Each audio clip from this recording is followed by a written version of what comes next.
బంగారానికి ఎన్నటికీ విడదీయలేని అనుబంధం. పెళ్ళే కాదు, మా ఇంట్లో ఏ శుభకార్యమైనా బంగారంతో మొదలవ్వాల్సిందే. అయితే నా పెళ్లి ఆభరణాల విషయంలో ఒక్కొక్కరిది ఒక్కో చాయిస్. నాకు యాంటిక్ జ్యువెలరీ అంటే చాలా ఇష్టం. చెల్లికి డైమండ్ జ్యువెలరీ నచ్చుతుంది. అమ్మ టేస్ట్ పక్కా ట్రెడిషనల్, నాన్నేమో పక్కా commercial. Best price, quality and service కావాలంటాడు. ఇక నానమ్మ అయితే తన పాత బంగారానికి 100% బైబ్యాక్ కావాలంటుంది. అయినా నో టెన్షన్. మా అందరి అభిరుచులకి ఏకైక ఎంపిక మానేపల్లి జ్యువెలర్స్. తరతరాలుగా తరగని స్వర్ణ బంధాలు మన మానేపల్లి జ్యువెలర్స్. కేటీఆర్ గారి ఇష్యూ చూస్తుండొచ్చు. ఫార్ములా 1 రేసింగ్ కి సంబంధించి ఏసీబీ నోటీసులు, విచారణ, ఇదంతా కూడా అరెస్ట్ చేస్తారా అంటే ఈ కేసెస్ లో క్విట్ ప్రోకో జరిగిందని, కొన్ని కోట్ల రూపాయలు లావాదేవీలు జరిగాయి అని చెప్పి ఆరోపణలు ఎదుర్కొంటూ ఉన్నారు. అఫ్ కోర్స్ కేటీఆర్ గారు అది ఒక లొటపీస్ కేసు, అందులో ఏమి జరగలేదు అని చెప్పి మాట్లాడి దాన్ని చాలా లైట్ గా తీసుకున్నప్పటికీ కూడా డెవలప్మెంట్స్ అనేవి చాలా సీరియస్ గా ఉన్నాయి. అరెస్ట్ చేస్తారనే వార్తలు ఎక్కువగా వినిపిస్తూ ఉన్నాయి. మీరు ఎలా రియాక్ట్ అవుతారు దీనిపైన? అంటే అది ఏసీబీ అధికారులు తీసుకునే డెసిషన్ మీద ఆధారపడి ఉండింది. ఏసీబీ అధికారులు ఆయన అరెస్ట్ చేసి మ్యాండేటరీగా విచారించాల్సిందే, ఆయన అరెస్ట్కి వెళ్లాల్సిందే అనుకుంటే అరెస్ట్ చేస్తారు. ఆయన అరెస్ట్ అవసరం లేదు, ఇన్వెస్టిగేషన్ కోఆపరేట్ చేస్తూనే ఉన్నాడు.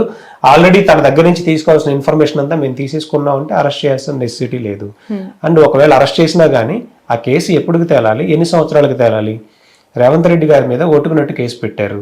ఏసీబీ అధికారులు డైరెక్ట్ గా డబ్బిస్తున్నట్టు వీడియోలతో అందరికి దొరికింది. ఆ కేసు ఇప్పటికి ఏమైనా తేలిందా? ప్రత్యక్షంగా వీడియో కనిపిస్తుంటే ఏమైనా తేలిందా? ఇప్పటికీ ఏం తేలలేదు కదా. సో ఈ కేసు కూడా, ఈ కేసులో డైరెక్ట్ గా కేటీఆర్ గారికి అమౌంట్ ఆయన ఎలా బెనిఫిట్ పొందాడో చెప్పాలి. ఓకే, అంటే ప్రొసీజర్ ల్యాబ్స్ జరిగి ఉండొచ్చు. ప్రొసీజర్ ల్యాబ్స్ అంటే ఈయన ఒక మంత్రిగా ఉన్నప్పుడు కేబినెట్ ఆమోదం తీసుకోకుండా ఇచ్చింది, ప్రొసీజరల్ వైలేషన్ అది. నెక్స్ట్ ఈయన మంత్రిగా ఉన్నప్పుడు హెచ్ఎండిఏ ఉన్నటువంటి వాళ్ళకి 50 కోట్లు ఇవ్వమని ఆదేశాలు ఇవ్వటం, అక్కడ ఏమన్నా ప్రొసీజరల్ వైలేషన్ జరిగి ఉండొచ్చు. తర్వాత ఆర్బీఐ నుంచి ఏదో లెటర్ తీసుకోవాలని, అప్రూవల్ తీసుకోవాలని చెప్పారు.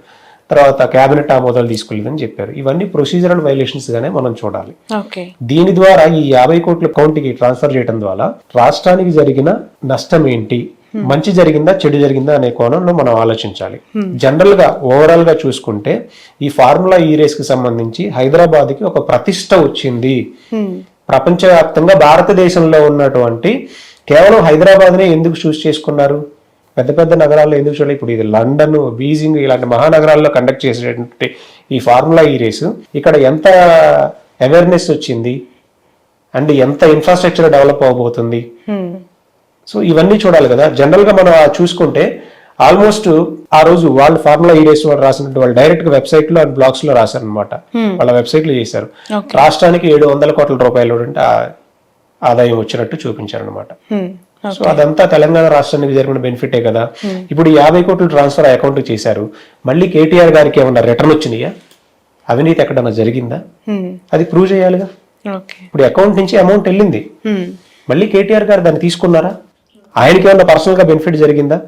ఇవన్నీ ప్రూవ్ అయినప్పుడు మాట్లాడుకోవాలి. నిజంగా ఆయన అరెస్ట్ అయితే కేటీఆర్ గారికి ఇంకా బెనిఫిటే జరిగింది ప్రజల్లో. అంటే కక్షపూరితంగా ఏదో ఒక కేసుల్లో పెట్టి పంపిస్తున్నారనే భావన ప్రజల్లోకి వెళ్ళింది. బట్ ఇప్పుడు అరెస్టులు అనేవి చాలా కామన్ అయిపోయాయి. చాలా చిన్న దానికి అధికారం ఏ పార్టీ వస్తే ప్రతిపక్ష పార్టీ వాళ్ళని లోపల పెట్టడము, ఏదో ఒక కేసెస్ ఫైల్ చేసి జైల్లో పెట్టడం అనేది చాలా కామన్ గా కనిపిస్తుంది. ఎస్పెషల్లీ కేటీఆర్ బ్రాండ్ హైదరాబాద్ దిశగానే ఆయన తన ట్రావెల్ ని కొనసాగించారు ఐటీ మినిస్టర్ గా ఉన్నప్పుడు. ఈ ఫార్ములా ఈ రేస్ కి సంబంధించి ఎస్పెషల్లీ యూత్ చాలా అట్రాక్ట్ అయ్యారు. ఆ టైంలో చాలా అప్లాజ్ వచ్చింది తనకి. ఇతర అఫ్ కోర్స్ వైసీపీ నుంచి అప్పుడు మినిస్టర్ గా ఉన్న అంబటి రాంబాబు, మన అమర్నాథ్, గుడివాడ అమర్నాథ్, వీళ్ళందరూ కూడా ఇక్కడికి వచ్చి ఎంజాయ్ చేసి వెళ్ళారు.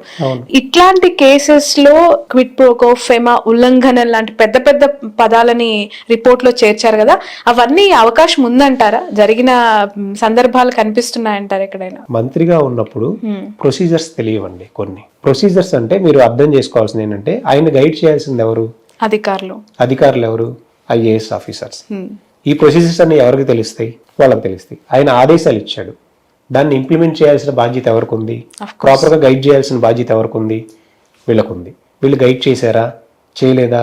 ఆ కోణంలో కూడా చూడాలిగా. ఇప్పుడు అధికారులను కూడా విచారిస్తూ ఉన్నారు, అధికారులకు కూడా నోటీసులు ఇచ్చారు కదా. ఇస్తారు డెఫినెట్ గా.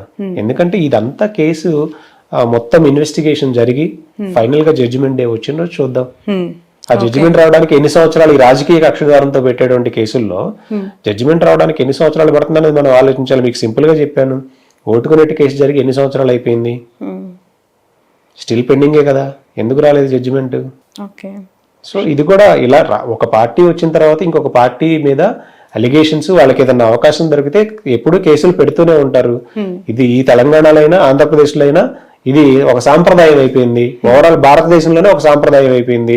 ఒక పార్టీ అధికారంలోకి వస్తే ఇంకో పార్టీని ఖచ్చితంగా ఎక్కడ చిన్న లూప్ దొరికినా గానీ వాళ్ళు ఇరికించాలి అని ఆ ప్రయత్న భాగంలో జరుగుతూనే ఉంటాయి. దాన్ని మనం ప్రజలు కూడా అర్థం చేసుకునే స్టేజ్ లో ఉన్నారు. అర్థం చేసుకున్నారు కాబట్టి మీకు అధికారం ఎప్పుడు మారుతూ ఉంది, స్టేబుల్ గా ఉండట్లా. అధికారం మనకి మారుతుందంటే చాలా క్లియర్ గా ప్రజల్లో అవేర్నెస్ ఉంది. రాష్ట్రం అప్పుల పాలైపోయింది చాలా ఎక్కువగా. ఇలాంటి ఇష్యూస్ వల్లనే వీళ్ళు దాదాపు కొన్ని 100 కోట్లు వెనకేసుకున్నారు. ఇలాంటి అనవసర రేసింగ్లు పెట్టి జస్ట్ డబ్బులు దండుకోవడానికే పెట్టారు అనే ఆరోపణ కాంగ్రెస్ పార్టీ ఎస్పెషల్లీ బీఆర్ఎస్ పైన చేస్తూ ఉంది. నిజంగానే అలా జరిగిందని అనుకోవాలా? ఈ రేసు వల్ల అయితే 700 కోట్ల ఆదాయం వచ్చిందని డైరెక్ట్ గా కంపెనీ చెప్తుందండి. ఈ రేస్ కండక్ట్ చేసిన వాళ్ళు మీరు వెబ్సైట్ ఓపెన్ చేసి చూడండి, ఎవరు కండక్ట్ చేశారు. వాళ్ళు లండన్ లో కండక్ట్ చేశారు, బీజింగ్ లో కండక్ట్ చేశారు. హైదరాబాద్ కి ఎంత లాభం వచ్చిందని నేషనల్ ఆర్టికల్స్ లో రాశారు, ఎకనామిక్స్ టైమ్స్ లో రాశారు. హైదరాబాద్ కి, మన భారతదేశానికి ఇది ఒక గర్వకారణం అని రాశారు. మళ్ళీ రిటర్న్ గా మళ్ళీ అది కంటిన్యూ చేస్తే అది ఇంకా గొప్ప స్థాయికి వెళ్ళి ఉండేది. అది ఒక ఒలింపిక్స్ కండక్ట్ చేయడానికి అక్కడ ఉన్నటువంటి దేశాలు ఎంత ఖర్చు పెడుతున్నాయో దాన్ని కూడా ఇది ఒక క్రెడిట్ లా మనం చూసి మనం ప్రోత్సహించాల్సిన నెసెసిటీ ఉంది. దాని మీద కూడా మనకు వచ్చేదాన్ని, మన క్రెడిట్ ని, మన హైదరాబాద్ ని ఇప్పుడు ప్రపంచ స్థాయిలో తలదించుకునే విధంగా ఇక్కడ ఏదో స్కామ్ జరిగినట్టుగా దాన్ని చూపించే ప్రయత్నం కూడా జరిగినట్టు కనిపిస్తుంది.